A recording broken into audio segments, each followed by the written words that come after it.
दोस्तों नमस्कार, स्वागत है आपका बाजीराव मैथ अकेडमी पर। दोस्त मैं उम्मीद करता हूँ आप अच्छे होंगे, जहाँ भी होंगे खुश होंगे और दोस्त स्वस्थ होंगे। उम्मीद करता हूँ कि आज का जो सेशन है वो काफ़ी इंपॉर्टेंट है और आपको काफ़ी पसंद भी आएगा। जो पहले वाला क्लास था उसको आप देख लिए होंगे, देख कर आइएगा तो कुछ ज़्यादा समझ में आएगा। अगर नहीं देखे होंगे तो उसको देख लीजिए। आज पार्ट 6 होगा, मेंस्ट्रुएशन का पार्ट 6 और सर्किल का भी पार्ट 6 है। मैं वृत्त का क्वेश्चन जितना भी टाइप बनता है उस सभी क्वेश्चन को लेने की कोशिश कर रहा हूँ। आप देखिएगा जो भी सीरीज चल रहा है मेंस्ट्रुएशन का, उस सीरीज में आपको सभी क्वेश्चन में वृत्त दिखाई दे रहा होगा। यानी वृत्त का, सर्किल का इंपॉर्टेंस ज़्यादा होगा उस क्वेश्चन में। उसी क्वेश्चन को मैं ले रहा हूँ। यानी आपके अंदर आपके एग्जाम में जब क्वेश्चन आए सर्किल के रिलेटिव तो वह क्वेश्चन मेरे असाइनमेंट से होगा, क्योंकि वो असाइनमेंट आप इतना बेहतर असाइनमेंट बना रहा हूँ जिस असाइनमेंट में आपका सर्किल का लगभग 80 से 90% क्वेश्चन इंक्लूड है। कुछ प्रीवियस ईयर है, कुछ प्रीवियस ईयर के पैटर्न पर कुछ नए क्वेश्चन हैं और कुछ एकदम नए हैं जो आपको एग्जाम में बहुत कम मिलते हैं। यानी इस प्रकार का क्वेश्चन अगर एसएससी के एग्जाम में आज तक नहीं पूछा गया। हाँ, एक दो बार सीरियस में पूछा गया है, लेकिन तो डाटा चेंज है। कुछ में जो सर्किल है वह सीरियल लाइन में है, ऐसे टेढ़ा मेढ़ा नहीं है। ऐसे क्वेश्चन आपको कहीं कहीं व्हाट्सएप, फेसबुक या किसी ग्रुप में या किसी प्रैक्टिस सेट में आप देखे होंगे और आप बनाने की कोशिश किए होंगे, लेकिन नहीं बना होगा क्योंकि कुछ कंसेप्ट इससे कुछ नहीं है। थोड़ा सा आपको बारीकी समझना होगा, बारीकी समझिएगा तो आसानी समझ जाइएगा। क्योंकि इसमें देखिए थोड़ा सा पॉइंट आपको बताता हूँ। इससे पूछने के लिए आपको थोड़ा सा पॉइंट आना चाहिए। वो पॉइंट क्या है?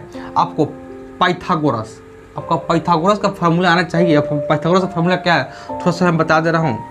अगर कभी भी कुछ समकोण त्रिभुज होता है, राइट एंगल होता है, तो राइट एंगल में यहाँ 90 डिग्री होता है। तो अगर ये साइड ए है, ए साइड बी है, ए साइड सी है, तो इसका फार्मूला होता है दोस्त A square plus B square upon बराबर होगा सी स्क्वायर के। यही है। अगर इतना आप चीज़ जानते हैं तो आप आसानी से इसको सॉल्व कर लीजिएगा, लेकिन थोड़ा सा आपको थोड़ा बारीकी को समझना होगा, उसको मैं बता रहा हूँ। सबसे पहले बता देते हैं इसका जो वृत्त है वह इधर उधर है। अगर इस पर वृत्त समान रूप से आ जाए, एक बार सीरीज में 2 बार पूछा है, एक बार पूछा है इस टाइप से और एक बार पूछा है आपको वृत्त को सीधा करके, उसको बता दे रहा हूँ, फिगर बना दे रहा हूँ मैं। उस पर क्वेश्चन कैसे आ सकता है ध्यान समझ लीजिए, क्योंकि आपको छूटना नहीं चाहिए कोई क्वेश्चन एग्जाम में आता है। तो अगर इस प्रकार एक वृत्त हो, हम रेडियस डायमीटर नहीं ले लेंगे। मान लीजिए एक वृत्त ये है, एक और वृत्त यहाँ पर ये है और एक और वृत्त यहाँ पर ये है। क्लियर? ये 3 वृत्त है। जो वृत्त है ना वह 3 वृत्त है। छोटा सा वृत्त यहाँ पर छोटा है।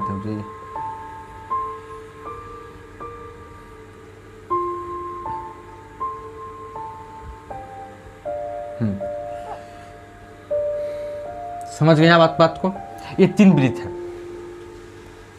ये 3 वृत्त है। और कभी भी इस प्रकार सवाल आता है आपके एग्जाम में सवाल आता है 3 वृत्त है, 3 वृत्त मान लीजिएगा। इस प्रकार सवाल आता है तो पहला मेथड होता है, मान लीजिए इसका भी रेडियस डायमीटर 12 है, इसका डायमीटर 8 है, जो डायमीटर उसका है वही मान लेते हैं। इसका क्या है 6 है, यानी इसका रेडियस कितना होगा? कहिएगा इसका रेडियस होगा ना R1 कितना होगा 3 होगा, ये R2 कितना होगा तो कहिएगा 4 होगा, ये R3 कितना होगा तो कहिएगा 6 होगा, क्योंकि रेडियस 3 होगा। हमसे पूछ रहा है इस पॉइंट से इस पॉइंट का डिस्टेंस क्या होगा।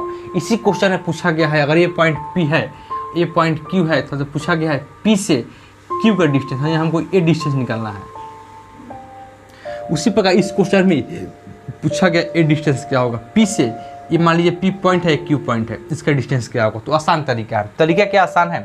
अगर ये 6 है, पूरा डायमीटर 6 है, तो रेडियस कितना होगा? कहिएगा रेडियस यहाँ से यहाँ का 3 होगा। अच्छा, यहाँ से यहाँ का 3 होगा। ये जो पॉइंट है ना ये थोड़ा सा नीचे से आएगा, यहाँ से आएगा, यहाँ से जाएगा, इसका 3 है। अच्छा, इसका 3 है, यहाँ सीधा लाइन खींचेंगे तो ये परिधि से शॉर्ट कट जाएगा। तो यहाँ से यहाँ कितना होगा तो कहिएगा यहाँ से यहाँ का पार्ट होगा ना वह 3 तो यहाँ का है, तो पूरी डायमीटर कितना होगा? इसका 8 होगा, इसका 8 होगा। उसी प्रकार नीचे वाले को, नीचे देखा जाए तो नीचे वाले का नीचे से ऊपर क्या होगा, यहाँ से यहाँ का डिस्टेंस क्या होगा। यहाँ से यहाँ का डिस्टेंस देखा जाए तो ये कवर कर लीजिए, ये वाला पकड़ लीजिए, और यहाँ से यहाँ का देखिए कितना है 12 है। तो इसका 12, ये 8 और ये 3, 12 8 20 3 23, यानी 23 है। वो 23 किसका है? 23 नहीं, क्योंकि 23 नहीं होगा ना, यहाँ से यहाँ हमको यहाँ तक लेना है, हमको यहीं तक लेना है, यहाँ तक नहीं लेना है, हमको यहीं तक लेना है। तो पूरी अगर 12 है, पूरा अगर 12 है तो यहाँ से यहाँ कितना होगा 6 होगा। सॉरी, उसमें बुरा ले लिए हैं। हमको निकालना है P से Q का, तो हम पूरा नहीं लेंगे, यहाँ से यहाँ कितना है 3 होगा, रेडियस कितना होगा 3 होगा। इस वृत्त का पूरा पार्ट लेना होगा, पूरा लेना होगा डायमीटर, पूरा डायमीटर कितना है 8 है। अच्छा इस वृत्त का हम पूरा नहीं लेंगे, इस वृत्त का मात्र हम त्रिज्या लेंगे क्योंकि हमको यहीं तक कवर करना है, और ये रेडियस है इस वृत्त का, रेडियस कितना है 6 है। तो 8 इसका और 8 6 14 और 3 यानी 8 + 6 + 3, तो 8 6 14 और 3 17, और ये मेरा आंसर आ जाता है। ये बनाना आसान है, अगर तीनों समान रूप से हो, या इसको यहाँ घुसा दे या इसी यहीं पर रखे, लेकिन ये समान पैरेलल लाइन है, यहाँ से एक लाइन ड्रॉ हो सके जो लाइन दोनों में स्पर्श करे, एक लाइन यहाँ से ड्रॉ हो सके जो लाइन दोनों में स्पर्श करे, लेकिन यहाँ पे वो कंडीशन नहीं है। यहाँ पे अगर कोई लाइन ड्रॉ कीजिएगा इस पर कोई लाइन ड्रॉ कीजिएगा तो इस वृत्त को काट देगा। इसलिए इस क्वेश्चन में थोड़ा सा डिफरेंस क्वेश्चन है। इसका आंसर कितना हुआ 17। अब समझिए इस क्वेश्चन को, जो क्वेश्चन हम लिखे हुए हैं वो मेन क्वेश्चन इंपॉर्टेंट है, मैं समझाने का मकसद इस क्वेश्चन का था, इस क्वेश्चन इसी पर बेस्ट था, इसलिए इसको मैं ले लिया हूँ। आइए समझते आगे। ये आप समझना चाहिए, ये पाइथागोरस फॉर्म में है।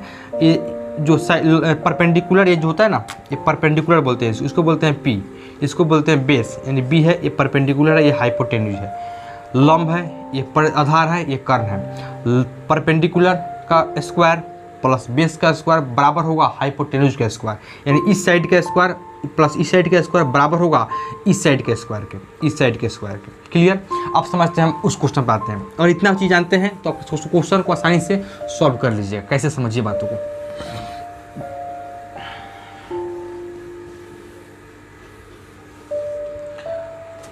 समझिए।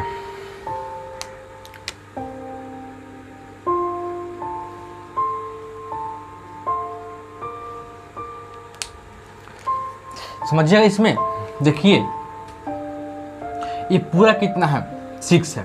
अच्छा पूरा 6 है तो यहाँ पर सेंटर होगा, सेंटर होगा तो यहाँ से यहाँ का वैल्यू 3 होगा, यहाँ से यहाँ का वैल्यू 3 होगा, रेडियस 3 होगा।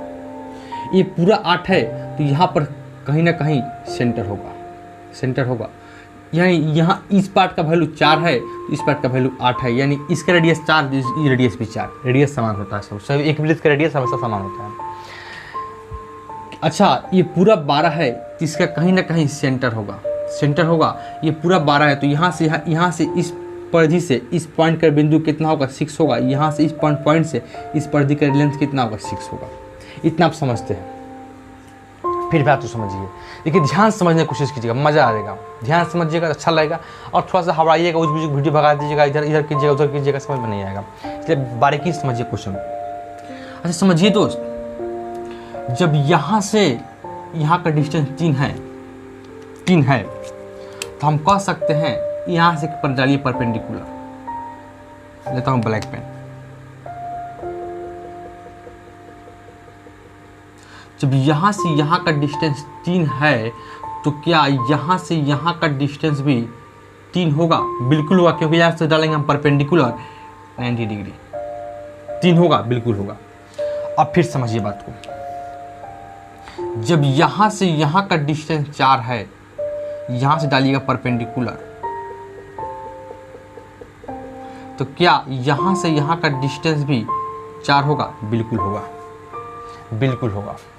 अब आगे बढ़ते हैं, बात आगे बढ़ते हैं। इस 4 को आप यहाँ इधर कीजिए थोड़ा सा। आप एक काम कीजिए, इस सेंटर से इस पॉइंट को मिलाइए, तो यहाँ से यहाँ का लेंथ 3 है और यहाँ से यहाँ का लेंथ 4 है, पूरा लेंथ कितना हो जाएगा? तो ये 4 हो गया, ये 4 हो गया और ये 3 हो गया, यानी अगर ये O है तो ये कितना है? O डैश है, यानी इधर लिखते हैं O से O डैश का जो लेंथ है वो कितना है? 4 + 3 = 7। समझ गए? अब समझिए बात को। अच्छा 7 है, अब एक काम कीजिए और इस सेंटर से O डैश से इस पॉइंट को मान लीजिए O डैश नहीं O2 मान लीजिए। अच्छा यहाँ से एक लाइन खींचे इस सेंटर से इस सेंटर बिंदु पर, तो ये O से O डैश से O2 का जो वैल्यू है वो कितना है? समझिए यहाँ से यहाँ का वैल्यू कितना है? 4 है, और यहाँ इस परिधि से इस पॉइंट का वैल्यू कितना है? 6 है, क्योंकि ये भी एक रेडियस है, तो 4 है और ये 6 है, बराबर 10 है। समझ गया? बिल्कुल समझ गया। और ये जो लाइन खींचा है यहाँ पे परपेंडिकुलर होगा। अच्छा बताइए, इस सेंटर से यहाँ का डिस्टेंस कितना है? 6 है। यानी जो 6 है ना, वह यहाँ से यहाँ का डिस्टेंस 6 है, क्योंकि रेडियस है। इस सेंटर से परिधि का डिस्टेंस 6 है, और इस परपेंडिकुलर पॉइंट से और यहाँ का डिस्टेंस 4 है। तो कह सकते हैं कि यहाँ से यहाँ का डिस्टेंस कितना होगा? कहिएगा 2 होगा, तभी तो 4 और 2 6 बना होगा। अच्छा, जब ओ से ओ डैश 6 है, 6 और 4 10 है, तो इस पॉइंट को मान लेते हैं हम P मान लीजिए। तो P से O का O2, P से O2 का वैल्यू कितना है? 2 है। जब P से O2 का 2 है, और ये जो ये हाइपोटेन्यूज काम करेगा, यहाँ पे परपेंडिकुलर है, तो ये हुआ 2 और ये हुआ 6, और बेस कितना हुआ? 2, हाइपोटेन्यूज 6। तो क्या हम लंब निकाल सकते हैं? बिल्कुल निकाल सकते हैं। तो देख लीजिए, OP का वैल्यू कितना होगा? O डैश P का वैल्यू कितना होगा? तो 6 का और 4 10 का स्क्वायर कितना होगा? 100 में से कितना घटेगा? क्योंकि हाइपोटेन्यूज से घटता है हमको आधार, कितना घटेगा? 4 बराबर में कितना आएगा? 96। रूट में 96 को लिख सकते हैं 4 चौका 16 और 16 छक 96, 4√6। यानी ये O से P का वैल्यू कितना है? O डैश से P का वैल्यू कितना आया? 4√6। इतना आप समझ गए। अब समझिए बात किसका, अब हमको निकालना है A वाला लाइन। अब हमको यहाँ से, मतलब हमको यहाँ से यहाँ का पार्ट मालूम चल गया, हमको निकालना है अब E वाला पार्ट। E वाला पार्ट निकल जाएगा, तो इस पार्ट को, इसको मान लीजिए आप T, OT निकालना है। T से इसको मान लीजिए P हो गया, तो इसको मान लीजिए आप, ये तो Q माने यहाँ पर, ये T हो गया, इसको मान लीजिए आप तत्काल मान लीजिए कितना? S मान लीजिए। क्लियर? S मान लीजिए।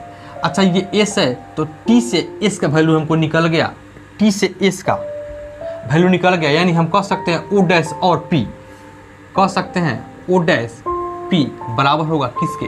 TS के बराबर होगा। क्लियर? अब समझिए, यहाँ का वैल्यू 7 है, O से O डैश का वैल्यू कितना है? 7 है। अच्छा, हमको अब ये पार्ट निकालना है। तो बताइए, इस पार्ट निकालने के लिए हमें एक चीज़ ध्यान देना पड़ेगा। यहाँ से इस पॉइंट का डिस्टेंस कितना होगा?